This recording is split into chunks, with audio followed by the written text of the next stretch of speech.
Oi, queridos, tudo bem? Como é que vocês estão? Vamos para mais uma aula de redação? Vamos lá. Oi, gente, tudo bom? A gente hoje vai para nossa aula de redação. Vamos falar sobre coesão e coerência. A gente já viu esse assunto, viu a explicação, porém hoje a gente vai falar desse assunto inserido dentro de um contexto, né? Como é que funciona a coesão e coerência dentro de uma frase, dentro de um texto? Vamos lá? Primeiro eu queria lembrar, né, com vocês o conceito de coesão e coerência. A gente sabe que a coesão tem a ver com a estrutura gramatical que a gente usa para dar sentido ao texto, né? E a coerência tem a ver com a lógica adquirida, né, a partir de todos esses elementos que a gente usa, se aquela produção textual ela encontrou, né, um sentido, ela teve lógica.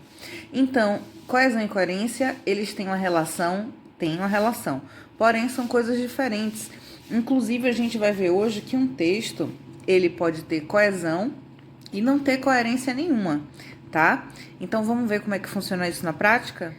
Olha só, se você gosta de Vanessa da Mata e do Ben Harper, você já ouviu essa música, tá? Eu trouxe aqui, gente, um exemplo de um texto que ele tem coerência, porém não tem coesão, tá? E eu vou explicar a vocês por que esse texto ele não tem coesão, porém tem coerência. Vocês lembram dessa música? É só isso, não tem mais jeito, acabou, boa sorte. Por que eu falo que esse texto não tem coesão? Repare que não há nenhum conectivo entre as orações e que isso torna, né? Não existe aqui uma conjunção, né?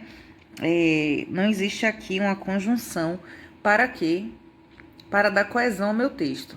Porém, ele tem coerência, sabe por quê? Porque a lógica do texto é justamente as palavras serem soltas, né? Serem fragmentadas, né? E isso é um recurso que a língua permite, porque a gente está falando de uma produção poética, lírica, tá bom? Então, digamos que a gente fala que é a licença poética. Lembra? Já ouviram falar sobre isso? A licença poética é essa permissão para você brincar com as palavras, tá bom? Porém, contudo e todavia, a gente sabe que se a gente estivesse escrevendo um texto mais formal, por exemplo, uma dissertação, a gente teria que usar os conectivos, as conjunções, para quê? Para dar uma coerência maior ao nosso texto, tá bom? Esse texto, no caso, ele tem coerência por ser uma produção lírica, porém faltou para ele o que? A coesão, que justamente é a parte da estrutura do texto. Então vamos ver esse texto, se ele fosse escrevido como narrativa e a gente usasse todos os conectivos para dar coesão a ele. Aqui temos o exemplo do texto, do trecho desse texto, né? A gente usando todos os conectivos para dar esse texto coesão. Em vez de ser é só isso, a gente começaria.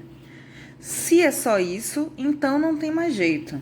Olha só, o uso de duas conjunções para dar sentido, né? Para que a gente consiga conectar uma oração com outra. Se é só isso, então não tem mais jeito.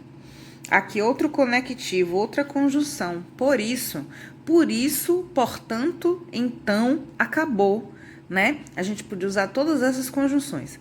Então, se é só isso, então não tem mais jeito, portanto, acabou. Desejo-lhe boa sorte, né? Porque, na verdade, quando você fala boa sorte, é porque você está desejando a alguém boa sorte. Ou nada de começar a oração, tá? Com pronome. O pronome vem sempre após o verbo, tá bom?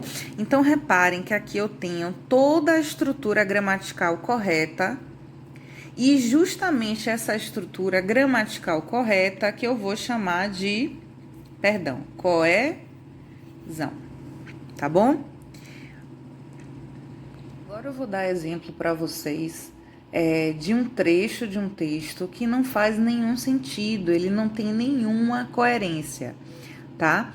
Vocês já devem ter visto as pérolas do Enem, pérolas das redações do Enem. Tem uns que, sinceramente, eu nem acredito que seja verdade. porque parece que a pessoa não leu o que ela escreveu. Então, gente, a coerência tem a ver com a lógica que o texto adquire, que o texto assume. E essa lógica, né, é justamente a conexão entre eu usar bem a estrutura gramatical, usar as palavras corretas, evitar a repetição, né, eu entender o uso, né, de palavras sinônimas, tudo isso. Então, são vários elementos que vai dar o seu texto, que vão dar ao seu texto a coerência, tá bom? Olha só esse trecho desse texto. Em Esparta, as crianças que nasciam mortas eram sacrificadas. Gente, isso daqui é um trecho de uma redação real, tá? E vamos ler de novo, porque é sério, é uma coisa assim que a gente não consegue nem entender. Em Esparta, as crianças que nasciam mortas eram sacrificadas. Até onde eu sei, o sacrifício, a gente pega a pessoa viva e sacrifica, né? E mata ela. Então, repare que a pessoa escreveu, né, o texto com todos os elementos gramaticais corretos. Então, o texto tem coesão, né? Ele tem coesão, tá ok. Mas a coerência faltou a esse texto, né? Por que faltou, professora? Porque ele não faz nenhum sentido, né? Isso que a pessoa escreveu é totalmente contraditório. Eu vou colocar agora exemplo de alguns trechos de texto que não tem nenhuma coerência.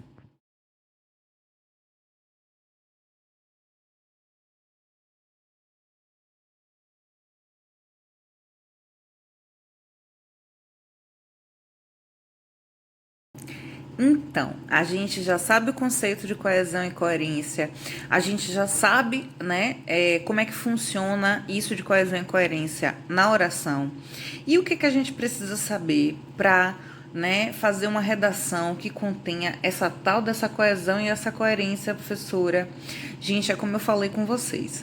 Para a gente dar coesão ao nosso texto, é necessário que a gente conheça toda a estrutura gramatical, né, da língua portuguesa. Que a gente conheça pelo menos, né, o básico ali, por exemplo, a marcação de gênero e número dentro do texto, né, você concordar ali, por exemplo, os nomes, o verbo com os nomes, né, a colocação dos pronomes, né, a colocação dos conectivos, da preposição correta, né, a concordância nominal, a concordância verbal. Isso aqui também é muito importante, a ordem das palavras, né, para o seu texto ter coesão, tá bom? Para coerência, eu sugiro, né, para isso aqui no texto, que vocês evitem a repetição de palavras, né? Tem gente que gosta de colocar, eu quando corrigi a redação do fundamental, gente, é impressionante a quantidade de aí que vocês usam no texto. Deixa eu dizer uma coisa para vocês, esqueçam aí, aí. Esqueçam, tente usar conectivos, conjunções, tá bom? E as conexões específicas. Então, também evitar o uso repetitivo de palavras. Tenta ver se aquela palavra tem um sinônimo. Aí você pode usar, se você quer falar ela novamente, o sinônimo dela. Ou um sinônimo bem aproximado, tá bom? Eu espero que nossa aula tenha ficado clara. Eu vou deixando um grande abraço para vocês. Gente, texto é na prática. Então, para treinar texto, a gente precisa praticar, tá bom? Eu vou ficando por aqui. Deixo um grande abraço e bom estudo.